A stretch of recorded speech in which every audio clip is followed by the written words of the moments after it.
Монгол Улсын дээд шүүхийн захиргааны хэргийн танхимаас санаачлан улс төрийн намын бүртгэл уулзалт хэлэлцүүлгийг өнөөдөр зохион байгууллаа. За хэлэлцүүлэгт улсын дээд шүүхийн захиргааны хэргийн танхимын шүүгчид, сонгуулийн ерөнхий хороо болон улсын бүртгэлийн ерөнхий газрын төлөөлөл мөн улс төрийн намын эрх бүхий төлөөлөгчид оролцсон байна.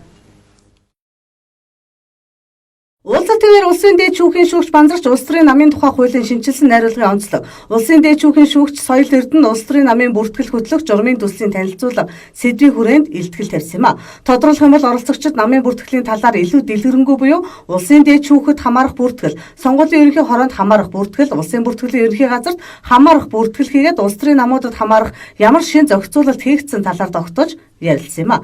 Түүнчлэн улс төрийн намын бүртгэл хөтлөх журмын төслийн танилцуулгыг талуудад хүргэж санал авах чиглэл дээд шүүхээс анхаарч байгаагаа онцолж байна. Монгол Улсын дээд шүүх нь иргэдийн эвлэлтэнд нэгдэх эрхийг хангахад хамгийн гол анхаарлаа хандуулдаг. Энэ нь өөрөө үндсэн хуулийн агуулгатай зүйл юм а. Тийм ч учраас улсын дээд шүүх ямар нэг байдлаар хуулиар заагаагүй асуудлаар эсвэл журмаараа намуудад төвөгдөж чирэгдэл учруулах ямар сонирхол байхгүй. Харин улс төрийн намын тухай шинэ хуультай холбоотой хууль хэрэглээний нэгдмэл ойлголтыг бий болгох хэрэгтэй хэмээн үзэж байгаа юм а.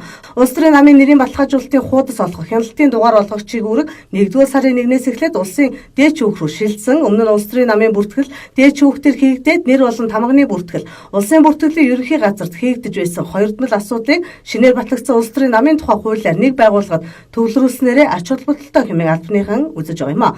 Энэ мэтлэн уулзалтанд оролцож талууд санал хүсэлтэд хэлж харилцан ойлголцож цаашид өөрсдийн хүлээх үүрэг хариуцлагын хүрээнд хэрхэн хамтарч ажиллах тухайгаа хэлэлцсэн байна.